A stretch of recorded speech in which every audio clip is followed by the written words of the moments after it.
It's time for RIN TV Headline News, a digest of the hot topics affecting the business of risk and insurance.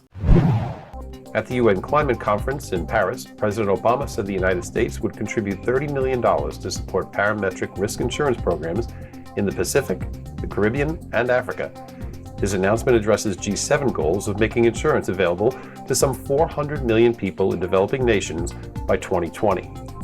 The UN Secretary General also launched a new climate resilience and insurance initiative that will provide $2 billion in weather-related coverage in 30 countries around the world.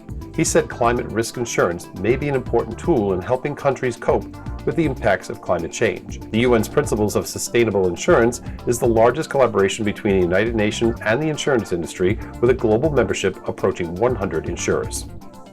Zurich is looking for a new CEO. Following the failed takeover bid for RSA, Zurich CEO Martin Senn abruptly resigned, forcing Chairman Tom de Swan to take over as the search for an external replacement commences. In other news, Switzerland's biggest insurer will reportedly increase job cuts and relocations, affecting some 1,800 people worldwide.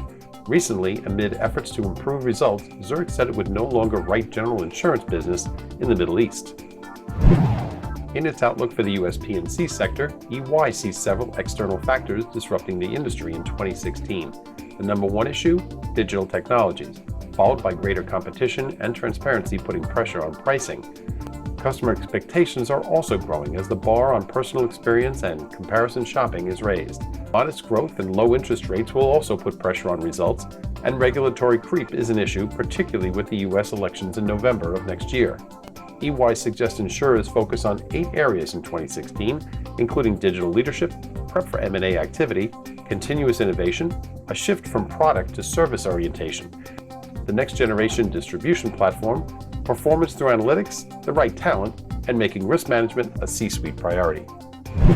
Which states do the best job regulating insurance?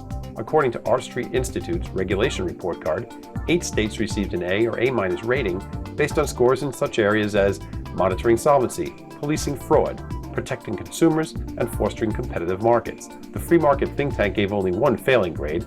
North Carolina received the dubious distinction partly because of its inflexible rate bureau system and recent growth of the residual market.